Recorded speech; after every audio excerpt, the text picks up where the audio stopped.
¿Por dónde íbamos, mi señor? Veo que le gustan mis historias. Está bien, le contaré una más. Pero antes, por favor, déjeme que le llene la copa de buen vino. Sin duda, toda historia suena mejor cuando se bebe un buen vino. Ah, las minas de Gonmon nunca dejaron de latir, como el corazón de una bestia dormida. Los enanos descendían cada día por túneles que crujían bajo el peso de la montaña, con antorchas en alto y cánticos graves que hacían vibrar las piedras. Pero aquella jornada, aquella no fue como las demás. Uno de los martillos golpeó más hondo de lo habitual, y el eco que devolvió no fue el seco lamento de la roca, sino un hueco temblor, como si se hubiese despertado algo antiguo. A poco, el muro cedió, y tras una lluvia de polvo y esquirlas, se abrió ante ellos una cámara que ningún mapa enano había señalado jamás. Lo que encontraron dentro hizo que hasta los más endurecidos mineros de barbas plateadas perdieran el aliento. Un botín, pero no un simple tesoro de monedas sueltas y baratijas. No, amigo mío. Aquello era un océano de oro. Columnas enteras fundidas en el preciado metal, estatuas del tamaño de gigantes, joyas de una talla imposible y diamantes tan grandes como puños cerrados. Todo dormía allí, intacto, esperando a ser encontrado, como si hubiese sido colocado por los dioses para probar la codicia de los mortales. Los enanos lo llamaron el aliento de la montaña, y durante 3 días y 3 noches nadie durmió en Gonmon. Se cantaron himnos de agradecimiento a los antiguos padres de la piedra, se alzaron brindis con hidromiel añeja y se juró guardar el secreto como si de un alma se tratara. Pero los susurros son más veloces que cualquier promesa. Una caravana partió al amanecer hacia las tierras bajas con joyas como ofrenda para los mercaderes aliados, y allí comenzó el desmoronamiento del secreto. Los humanos lo oyeron primero en los mercados de Anderval y las tabernas de Puente del Cedro. Los enanos han despertado una cámara dorada, más rica que 1000 reinos juntos.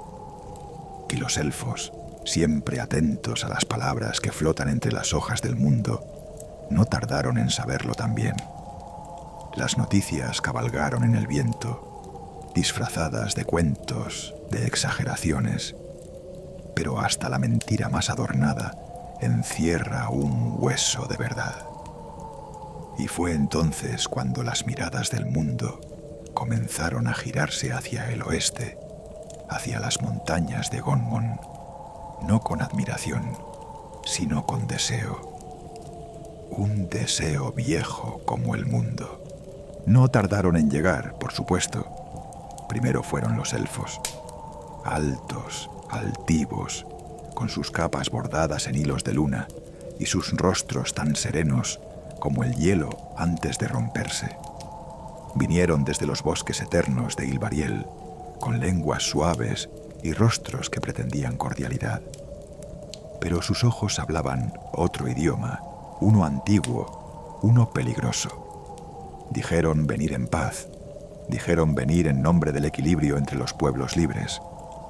Pero los enanos de Gonmon no se dejan embaucar por la música ni por la poesía cuando se trata de oro. Luego vinieron los humanos. Enviaron a los delegados del reino de Harvaster, hombres de verbo rápido y manos ocultas. Sus carruajes llevaban estandartes y regalos, mas los enanos sabían que bajo las telas de terciopelo siempre hay acero afilado. Traían promesas de alianzas, tratados, rutas compartidas y ojos brillantes que no dejaban de mirar hacia el oeste, donde los túneles de Gonmon ocultaban el botín más grande de esta era. Gonmon, sí, ese era su nombre, el rey forjador. Gonmon Martillo de Tormenta, nieto de los reyes de piedra, forjado en lava y hierro según las viejas canciones. con su corona de obsidiana y sus puños que habían templado más de 1000 hojas, recibió a ambas delegaciones y las despidió con el mismo silencio cortante con que una forja apaga un acero mal trabajado. No hubo trato, no hubo intercambio, solo una sentencia firme. La riqueza hallada por las manos enanas pertenece a la piedra, y quien intente robarle algo a la piedra terminará bajo ella. Los enviados fueron escoltados fuera de las montañas con respeto, sí, pero sin calor. Los humanos lo aceptaron con dientes apretados, con esa sonrisa tensa que solo los nobles saben fingir cuando se sienten humillados. Pero los elfos... los elfos no lo tomaron como un rechazo diplomático, no. Lo tomaron como una afrenta a su honor. Dijeron que jamás en la historia del continente se había negado una audiencia a los hijos del bosque antiguo. Dijeron que el rey Gonmon había mancillado el vínculo sagrado entre razas. Dijeron en voz alta y clara que la piedra había hablado y que ahora el bosque respondería. Y así, bajo la luna menguante, los elfos proclamaron guerra. Los tambores sonaron en las profundidades de Gonmon, tambores de guerra, forjados con piel de troll de las cavernas y tensados por las manos de los hijos del acero. La amenaza élfica no era cosa que tomasen a la ligera. Las fraguas se encendieron día y noche, y los martillos no dejaron de cantar contra el yunque. Cascos, grebas, hachas dobles y escudos con runas antiguas surgieron del fuego como si la propia montaña se hubiera despertado con sed de guerra. El rey Gonmon convocó a sus clanes lejanos. Desde las cuevas de Karazkur, desde los corredores helados de Durmag y los torreones hundidos de Zalrum, llegaron sus parientes con estandartes envueltos en polvo y leyenda. Una reunión que no se había visto desde los días del derrumbe. Los pasillos de la ciudad se llenaron de barbas trenzadas, promesas de sangre y ojos duros como granito. Pero el destino... el destino es un narrador con humor cruel. Porque mientras las forjas bullían y las armaduras relucían en los salones, algo se agitaba bajo los pies de los enanos. No era un ejército enemigo, no eran las raíces del bosque avanzando en silencio. Namber era algo más antiguo que el propio lenguaje de los bardos. Algo que yacía dormido desde antes de que el primer martillo golpeara la piedra. Un corazón oscuro latiendo muy abajo. Ocurrió una noche. Los mineros descendieron a los nuevos túneles, allá donde habían encontrado las cámaras repletas de oro puro y diamantes que parecían lágrimas congeladas del tiempo.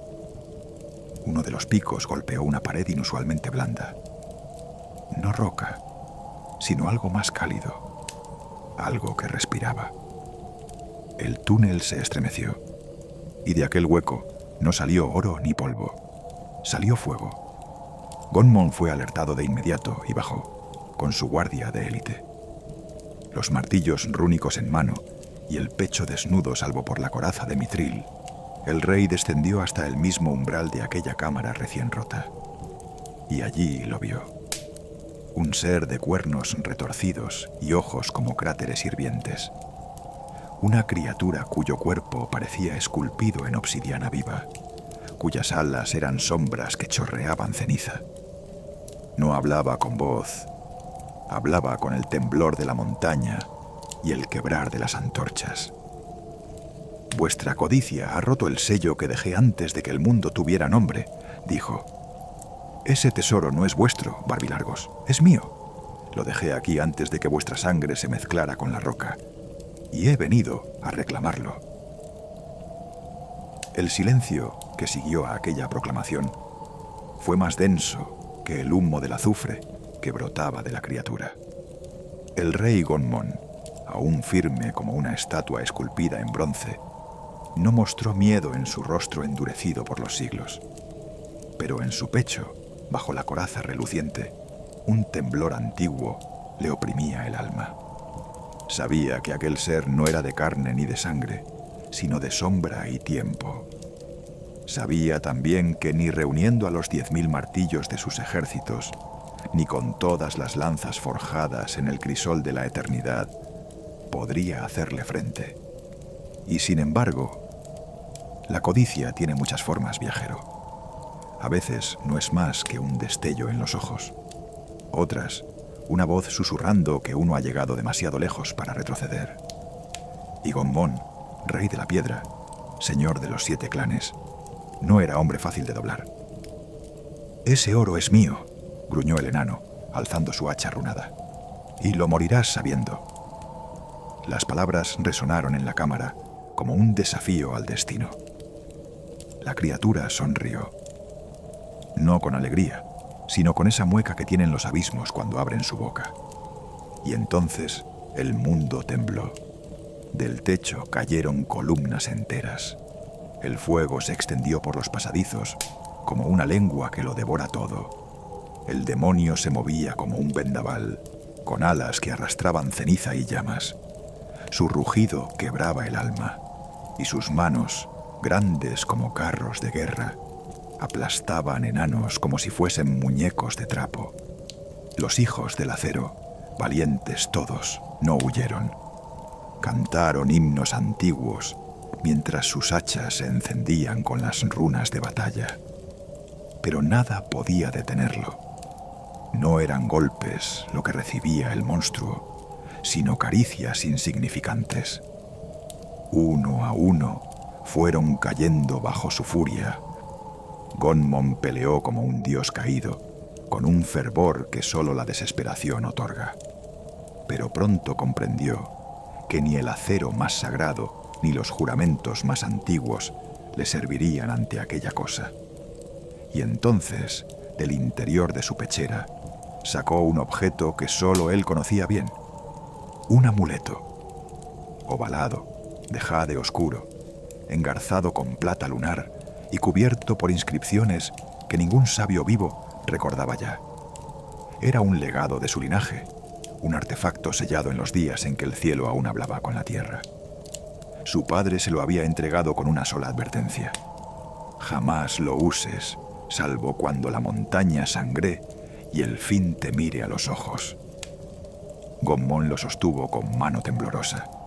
El fin lo estaba mirando. Ah, viajero, hay llaves que no abren puertas, sino destinos. El amuleto en la mano de Gonmon comenzó a brillar con una luz que no era de este mundo. No era llama ni fulgor de gema, sino un resplandor frío, como si el tiempo mismo se hubiese detenido a observar. Las runas grabadas en él, que ni el más sabio de los enanos sabía ya descifrar, comenzaron a vibrar con un canto grave, ancestral, un susurro profundo que parecía surgir desde las mismas raíces de la tierra. «No he de morir hoy», murmuró el rey. «Si he de perderlo todo, lo haré bajo mis términos». Entonces Gonmon alzó su hacha, la clavó en el suelo sagrado de la cámara y, alzando la voz como solo los reyes verdaderos saben hacerlo, retó a la criatura. «Sal de mi casa, demonio. Luchemos fuera. Que el cielo y las estrellas sean testigos de tu derrota». La criatura se irguió, hinchada de soberbia. Aquello le divertía. Un último rugido sacudió la bóveda y, como una sombra alargada, siguió al rey por los túneles ya calcinados. Subieron ambos, uno tras otro, como dos bestias destinadas a enfrentarse más allá del juicio de los hombres. Cuando llegaron a la entrada de la montaña, el cielo era un mar de nubes negras. Truenos lejanos murmuraban advertencias que nadie oía. Allí, ante las puertas ciclópeas de Gonmonkar, la fortaleza excavada en la roca misma del mundo, el rey enano se volvió y miró al demonio. «Aquí acaba tu soberbia», dijo. Y entonces, sin más palabras, introdujo el amuleto en una hendidura oculta en la propia puerta. Como si el tiempo se quebrase en 1000 fragmentos, el viento se detuvo. El trueno cayó y la tierra gimió. Un destello cegador envolvió la montaña. El demonio rugió, avanzando para impedirlo, pero era tarde. Gonmon dio un paso atrás, cruzó el umbral de su propia morada, y la puerta comenzó a cerrarse por sí sola, como movida por la voluntad de los antiguos. En ese instante la montaña desapareció. No explotó, no se desmoronó, no fue tragada por la tierra, simplemente se desvaneció, como niebla al alba, como un recuerdo que uno olvida con el tiempo. Donde una vez se alzaban las cumbres de Gonmonkar, solo quedó un valle vacío, cubierto de ceniza y silencio. Y desde aquel día nadie ha vuelto a ver al rey Gonmon. El demonio, con sus ojos de sombra y fuego, fue testigo de ello. Él, antiguo como la misma llave, comprendió lo que había sucedido. El rey Gonmon ya no habitaba este plano. El reino de los enanos, su oro, su orgullo, habían sido sellados en otro lugar, uno que escapa a la comprensión de los vivos. El demonio, burlado por la astucia enana, no dijo palabra. Dio media vuelta y se marchó entre las cumbres, desapareciendo del mundo como un mal sueño. Lo que fue de él es otra historia. Pero sobre los enanos y su rey aún se cuentan susurros. Dicen que en los inviernos más crudos, cuando la nieve cubre incluso las llanuras del sur, la puerta perdida se abre por breves instantes, y que el rey Gonmon regresa, aunque solo por una noche, que ríe, cargado de oro, desde una grieta en el aire mismo, y vuelve a su reino oculto, más allá del velo del mundo. Y cuando eso ocurre, viajero, hasta las estrellas parecen parpadear con temor.